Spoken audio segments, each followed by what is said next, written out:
마가복음 16장 14절부터 20절까지 말씀. 그 후에 11 제자가 음식 먹을 때에 예수께서 그들에게 나타나사 그들의 믿음 없는 것과 마음이 완악한 것을 꾸짖으시니 이는 자기가 살아난 것을 본 자들의 말을 믿지 아니함일러라.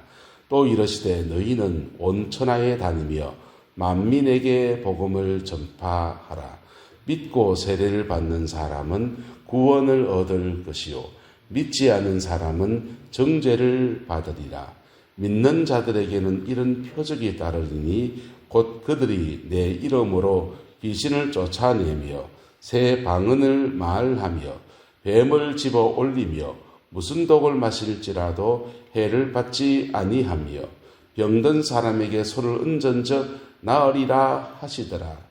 주 예수께서 이 말씀을 마치신 후에 하늘로 올려지사 하나님 우편에 앉으시니라. 제자들이 나가 두루 전파할세 주께서 함께 역사하사 그 따르는 표적으로 말씀을 확실히 정언하시니라. 아멘. 오늘로 마가복음은 끝이 나요. 지나는데 마태마가 누가 공관복음에서 사도행전까지 넘어가는 그 고비에 예수님의 죽으심과 부활과 성천, 그 다음에 성령 강림까지 이어지는 이전의 사건들이 있습니다. 교회는 사순절 주간을 보낼 때는 십자가의 죽으심의 여정까지 해서 40일을 보내요. 그리고 난 뒤에는 부활절 맞이하고서 그 다음부터는 예수님의 행적들을 그냥 이렇게 절기 따라 가진 않아요. 그 다음부터는 바로 5월달에 시작되고 가정의 달 주간이 되면서 가정의 달 말씀을 나누고 그렇게 하고 그러는데 십자가에 죽으시고 난 뒤에 성령이 강림하실 때까지 50일이거든요. 50일 동안에 주님이 40일째까지 성천하실 때까지 제자들과 함께 동고동락 다시 하십니다. 그리고는 열흘 동안 이제 오순절이 열흘간의 오순절 기도 시간이 시작되고 오순절이 딱 지나면서 제자들의 성령 충만해지고 교회가 세워지고 성령 강림 안에서 새로운 교회 역사가 펼쳐지게 되거든요. 그래서 그 여정들을 이렇게 내일 새벽부터는 복음서와 또 사도행전의 말씀을 왔다 갔다 하면서 순서대로 가급적 순서대로 해서 십자가 그다음에 부활 이후로 성천 그다음에 성령 강림까지 이어진 여정들을 한 주간 동안 이렇게 나누려고 합니다. 못 들으시면 유튜브에 올려놓을 테니까 한번 들어보시면은 부활이 얼마나 소중한지 또 부활 이후에 어떻게 우리가 주님이 제자를 회복시켰는지를 깊이 깨닫게 되는 계기가 될 것 같습니다. 오늘 마가복음에서는 예수님께서 부활하셔서 제자들을 찾아오신 말씀으로 부활작을 시작해 갑니다. 제자들을 찾아오셔서 꾸짖으셨다 했습니다. 믿음이 없는 것과 마음이 완악한 것을 꾸짖으셨다 그렇게 말했어요. 이는 자기가 살아난 것을 본 자들의 말을 믿지 아니함일러라 이렇게 기록하고 있습니다. 주님이 이들의 제자를 꾸짖을 수 있습니까? 누가 부활한 걸 본 적이 있습니까? 나사로가 부활한 걸 본 적이 있네요. 그런데 제자들이 십자가의 죽으심 앞에 그들의 꿈이 다 무너지고 그들의 계획이 다 무산되어지고 자기 목숨도 위험을 지나가는 제자들에게 주님이 꾸짖으셨다는 겁니다. 왜 꾸짖을 수 있느냐? 주님은 십자가에 죽으시기 전에 마가의 다락방에서 긴 다락방 설교를 하셨습니다. 요한복음 15장 지나서 16장부터 해서 17장까지 16장, 17장 이어지는 두 장의 말씀들이 주님이 다락방 설교에 관한 이야기입니다. 그 설교의 중요한 요지는 예수님이 죽으심의 의미이고 그리고 성령을 보내주신다는 얘기이고 자신의 죽으심 안에서 어떻게 하나님의 영광의 역사가 복음의 놀라운 역사가 풀어지게 될 것인지에 대해서 차근차근 설명해 주었습니다. 그런데도 막상 일이 닥치니까 그 말씀은 온데간데 없고 다 도망가는 사람이 되어졌고요. 그리고는 부활하셔서 이제 나타나셨다 하는데 부활하셨다고 하는데 전에 들은 말씀에 맞아 부활한다고 했지 그렇게 말씀을 되뇌인 게 아니라 자신의 본성을 따라서 두려워하고 믿지 아니하고 완악하고 그랬다는 것입니다. 근데 그 제자 그 막달라 마리아에게 나타나셨는데 그 말을 듣고 무덤까지 달려간 사람이 한 명 있습니다. 베드로입니다. 그리고는 베드로는 부활하신 주님을 경험했습니다. 여러분, 말씀 앞에 우리 겸비해지는 여러 가지 원리들이 있는데요. 이미 주신 말씀, 내가 미심쩍어도 내가 그것을 확인해 보려고 믿음의 발을 딛는 거예요. 그럴 때 부활하신 주님을 두 번째로 만나는 축복을 베드로가 받았습니다. 그리고는 그 베드로가 제자들에게 와서 주님을 부활한 주님 만났다고 말씀을 나눴던 겁니다.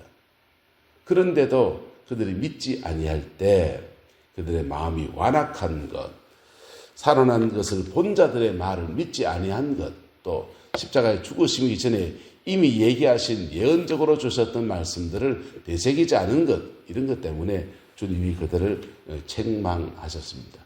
주님의 책망은 따뜻합니다. 우리 주님의 책망은 언제나 따뜻한 책망이에요. 여러분, 서리빨같이 이런 게 아니에요. 우리 주님의 책망은 거기에 우리를 사랑하는 하나님 사랑과 함께 다가오기 때문에 정말 따뜻합니다. 그리고 특별히 성령을 받은 사람들은요, 그 책망이 어디서 올라오느냐, 자기 속에서 이렇게 올라오는데요. 그 성령 안에서 우리를 책망하실 때 어떻게 다가서느냐 하면요, 성령을 영어 성경에는 the other myself, 내가 아닌 나라, 이렇게 표현한 적이 있습니다. 내가 아닌 나가 되셔서 내 안에서 나를 책망하기 때문에 그 책망이 원주야 나 이렇게 하면 되냐, 이렇게 아니고요, 마음속에서 썩 깨닫는 마음을 썩 밀어넣어 주세요. 그걸 성령의 감동이다, 감하다, 그렇게 표현하는 겁니다. 여러분, 그 주님의 따뜻한 책망, 주님이 내 안에서 내가 아닌 나가 되셔서 나처럼 이렇게 마음을 깨우치시게 이렇게 다가오는 책망들 앞에 겸비해 주시기를 예수 이름으로 축복합니다. 겸비해지면 그 겸비함 속에서 십자가의 은혜와 부활의 영광이 싹 그렇게 임하면서 회개의 영이 역사하기 시작하는 거예요. 자, 그 완악한 것을 꾸짖으셨습니다. 그리고는 이어진 말씀에 이르시되 너희는 온 천하에 다니며 만민에게 복음을 전파하라, 이래 막 넘어갑니다. 근데 이 14절과 15절 사이에 다른 복음서에 보면 온갖 사건들이 있습니다. 온갖 사건들이 있습니다. 온 천하에 다니며 만민에게 복음을 전파하라, 이 마지막 복음 명령이라거든요. 창세기 1장에 땅을 경작하라, 정복하라, 이런 말씀들은 그것을 영어로 이제 교회에 주어진 성도들에게 준 두 가지 큰 명령이라 그래요. 그거를 컬처럴 맨데이트, 문화 명령이라고 합니다. 그 다음에 마태복음 28장 말씀에 믿고 세례를, 누가복음 말씀은 믿고 세례를 받은 자는 뭐 이런 얘기하는 것들, 온천하게 복음을 전파하라, 이런 명령을 에반젤 맨데이트, 복음 명령이라고 합니다. 이 두 가지 명령은 함께 가는 거예요. 문화 명령과 복음 명령이 함께 가는 겁니다. 그런데 이 복음 명령을 하기 전에 주님이 14절과 15절 사이에 수많은 사건들이 있었습니다. 낙심한 제자들을 찾아와서 주님이 요한복음에 보면은 제자들을 보시고서는 평강이여 너에게, 도치구문을 말했습니다. 평안이 너에게 있을지어다, 이게 한 게 아니고 평강이여 너에게, 도치구문을 말씀했어요. 그건 번역할 때는 이제 평안이 너에게 있을지어다 이렇게 부드럽게 번역했습니다. 근데 굉장히 선포예요. 평강이여 너에게 있을지어다 선포하셨습니다.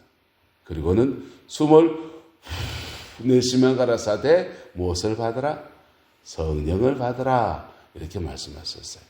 주님은, 부활하신 주님이 오시자마자 그 제자들에게 처음 한 게 뭐냐 하면 하나님의 평강을 그들의 영혼 속에 불어넣어 줍니다.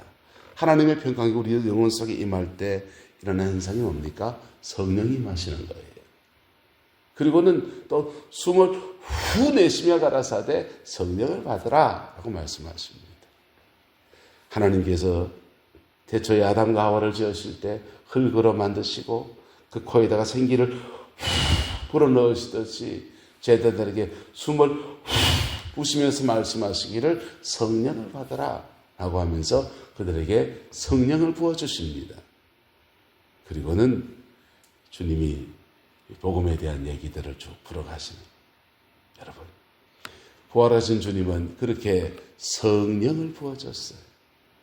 그리고 성령 받은 제자들이 성령 좀 이제 주를 위해 살겠습니다 이런 게 아니에요. 그 제자들이요, 겟세마네 갈릴리 바다에 나는 물고기 잡으러 가노라 하면서 다시 고기 잡으러 도망갑니다. 고기 잡으러 간 제자들에게 주님이 다시 찾아오셔가지고는 그들에게 말씀합니다. 뭐 잡은 거 있느냐? 아니요, 없습니다. 배 오른쪽에 그래 그물 던져라. 그물 던졌더니 153마리의 고기를 잡습니다.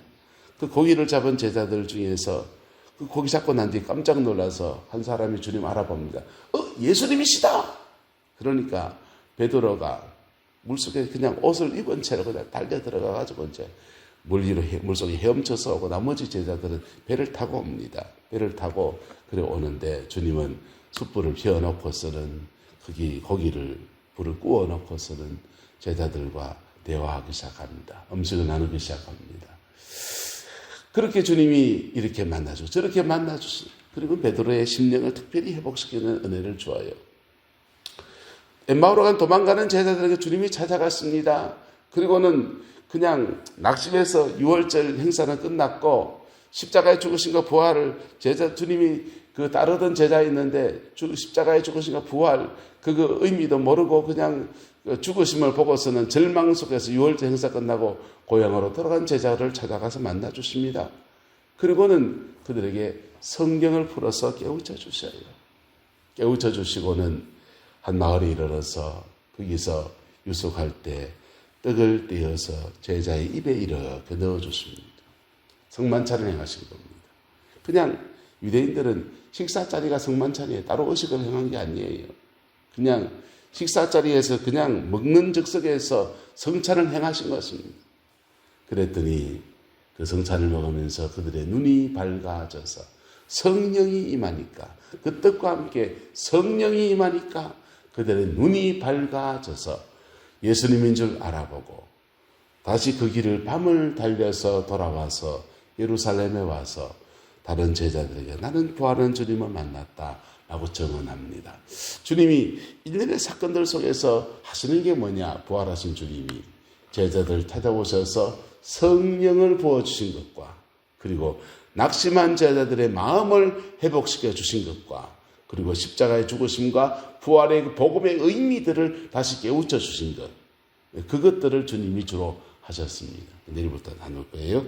그렇게 나누고 난 뒤에 주님이 마지막 성천하시기 전에 15절의 말씀에 너희는 온 천하에 다니며 만민에게 복음을 전파하라.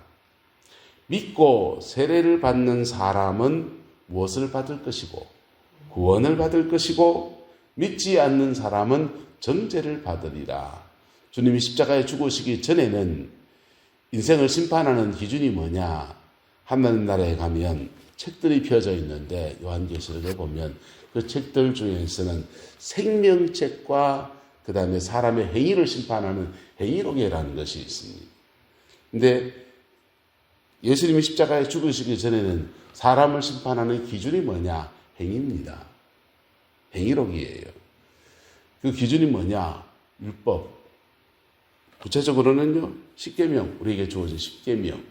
십계명의 말씀을 따라서 1부터 4계명까지 어겼느냐, 5부터 10계명까지 어겼느냐, 그것이 기준점이에요. 그것으로 사람이 죽음 이후에도 심판을 받고 살아있는 동안에도 이 계명을 지킨 자들에게 주는 축복과 은혜가 그래 있는 겁니다. 그런데 요한계시록에 보면은 예수님 십자가에 죽으시고 부활하고 난 뒤에는 또 다른 책이 펴져 있습니다. 생명책입니다.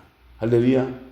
저와 여러분들은 하나님 나라 생명책에 이름이 기록된 사람들입니다. 왜요? 믿고 세례를 받은 사람은 구원을 받을 것이요. 누구 때문에? 주님이 십자가에 죽으시고 부활하셔서 복음의 그 역사를 이루어 놓으셨기 때문에 인류 사이에 행위록 죄에 따른 심판과 그 모든 것에 대해서 분기점을 삼으시고 새로운 기준, 생명 안에서 살아가는 은혜들을 베풀어 주신 겁니다.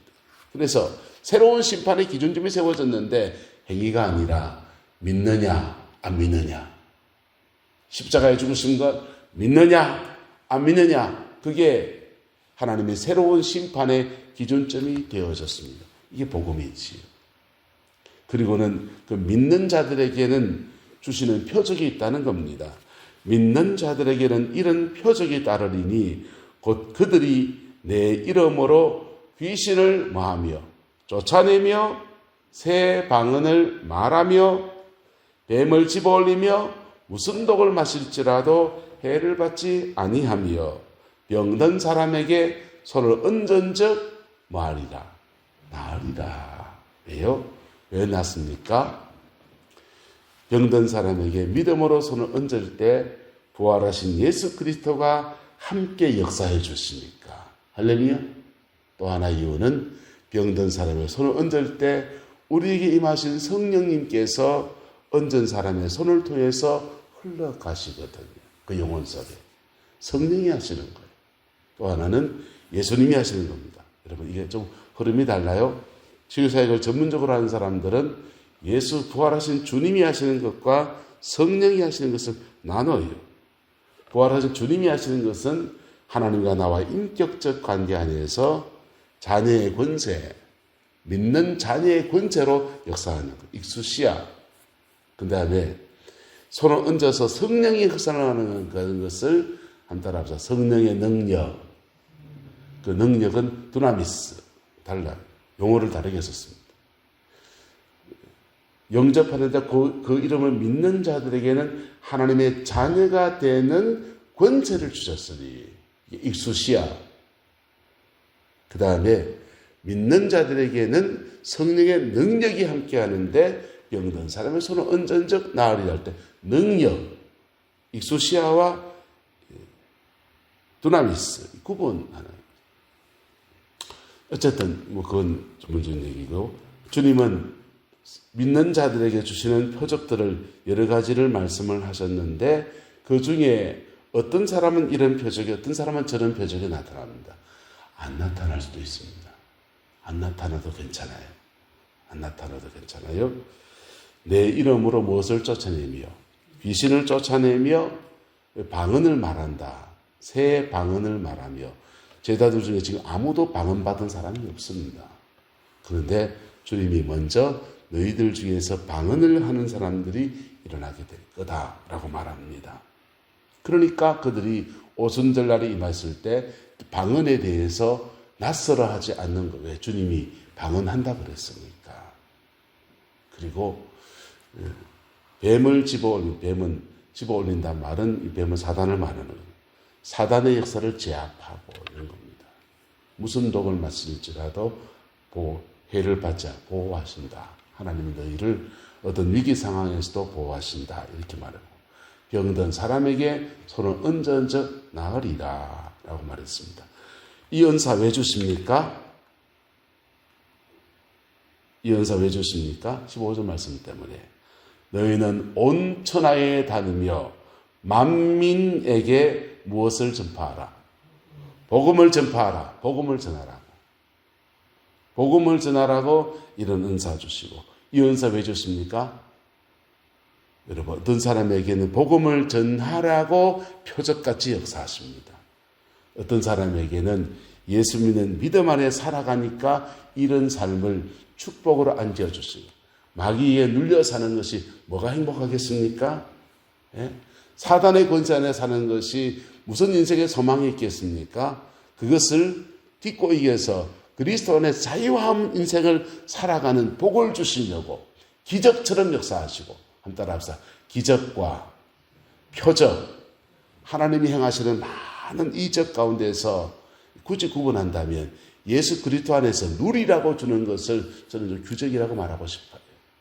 그런데 표적처럼 주어지는 것은요, 하나님이 살아계신다, 아이고 나를 사랑하시는구나, 표적처럼 왔다가 사라지는 경우도 너무 많아요. 그거는 주님이 살아계시는 것들을 보여주는 표적과 같습니다. 하나님 성경에 나오는 이적들 가운데서 표적처럼 주어지는 게 있고요. 내가 그 안에서 마음껏 누리고 내 인생을 복되게 살아가라고 주시는 그런 은혜들이 있습니다. 그건 이적이지요. 정말 축복이지요. 여러분, 신앙 안에서 주님은 이 표적, 복음의 역사들을 나타내십니다. 믿는 자들 이런 표적이 따르니 그들이 내 이름으로 귀신을 쫓아내며 새 방언을 말하며 뱀을 집어올리며 무슨 독을 마실지라도 해를 받지 아니하며 병든 사람에게 손을 얹은즉 나으리라. 신유에 대한 얘기를 하셨습니다. 여러분, 전라도의 정도라는 섬에 문중경 전사님이 거기 내려가서 복음사에 계십니다. 순교자가 되셨고 그 문화의 많은 제자 CCC를 창설하신 김준권 목사님, 그리고 한신대에서 상담과 내적 치유를 가르치신 정태기 목사님, 많은 제자들, 그런 이 만신 목사님, 이런 굵직한 제자들을 길러냈습니다. 근데 그 문중경 전사님의 사역 안에 그 일대기를 이렇게 보면은, 하나님, 여기는 섬이고 가난하고 의사도 없고 병원도 없고 약국도 없고 약방도 없고 이들을 고쳐주옵소서. 그 기도하면서 신유의 역사가 굉장히 많이 일어났어요. 신유의 역사가 일어나는 은혜를 받은 사람들이 자기는 교회를 안 나가도 자기 집 애들은 교회 나가는 것을 방해는 안 했거든요. 그 애들을 길러내서 제자로 그렇게 삼았습니다. 울릉도에 비슷한 역사들이라는데 울릉도 기도원이라는 것이 세워졌어요. 그분은 용문산 출신의 기도원 원장이었는데 그분이 섬 마을마다 돌아다니면서 얼마나 미신이 심합니까? 바닷가에 무당들과 영적 대결을, 누가 예수신이 세냐 무당신이 세냐 영적 대결하면서 무당들을 깨버렸습니다. 그랬더니 사람들이 기왕에 믿으려면, 미신 심한데 종교성이 강한데 기왕에 믿으려면 센 신을 믿어야지 하면서 울릉도가 전체 복음화가 되어져서 거의 90%가 복음화가 되는 놀라운 역사들이 일어났습니다. 여러분, 근데 그런 표적과 이적은 무엇을 위해서? 따라서 복음을 위해서. 복음을 위해서. 성경을 달고 복음을 전하든지 나눔으로 복음을 전하든지 이적과 기사로 복음을 전하든지 뭘로 하든지 간에 복음을 위해서. 복음을 위해서 주님이 허락하신 은혜들이에요. 또 복음 안에서 주어지는 은혜들입니다. 그게 주님이 부활하시면서 승천하실 때까지 여러 가지 권면의 말씀을 주시고는 이 말씀을 마치신 후에 하늘로 올려지사 하나님 우편에 앉아 계셨다. 그리고는 약속하신 대로 제자들이 나가서 두루 전파하고 그럴 때 주께서 함께 역사하사 그 따르는 표적으로 말씀을 확실히 정언하여 주셨다. 복음을 복음되게 하시는 은혜들을 부활하신 주님이 함께 역사하셔서, 이건 사도행전의 역사였죠. 이게 복음서에 나오는 부활과 성천까지 여정들을 압축해서 지금 마가복음의 기자가 이야기해 놓았습니다. 이 여정을 내일부터 따라갈 거예요. 한 구절 한 구절 고심하면서 주님이, 부활하신 주님이 제자들을 만져주셨듯이 우리를 만져주시는 은혜, 우리에게 성령 충만을 약속하셨듯이 그 약속을 이루시는 은혜들을 함께 나누려 합니다. 이 말씀 안에서 하나님 앞에 깊이 세워지는 저와 여러분 되시기를 주의 이름으로 축복합니다. 기도하겠습니다. 좋으신 아버지 하나님, 주님의 은혜와 사랑을 감사합니다. 십자가에서 성령이 강림하실 때까지 50여일의 기간 동안 우리 주님이 쉬지 않으시고 제자들을 세우시고 낙심한 제자를 일으키시고 찾아가시고 신방하셨던 아름다운 모습을 봅니다. 주님, 우리도 이렇게 찾아와 주시옵고 우리 교회도 찾아와 주셔서 정말 성령에 불타는 교회로 우리 교회 삼아 역사하여 주옵소서. 내 남자일의 모든 영혼들 속에, 낙심한 영혼들 속에 은혜를 베풀어 주시고 절망의 영혼들 속에 하늘의 소망으로 덧입혀 주시옵고 약하고 몸상한 영혼들 속에 진유의 은사로 임하여 주셔서 부활하는 주님이 함께 하시는 아름다운 믿음의 공동체 우리 내 남자일게 되게 축복하여 주옵소서. 주께서 함께 해주시기 원합니다. 예수님의 이름으로 축복하며 기도드리옵나이다. 아멘.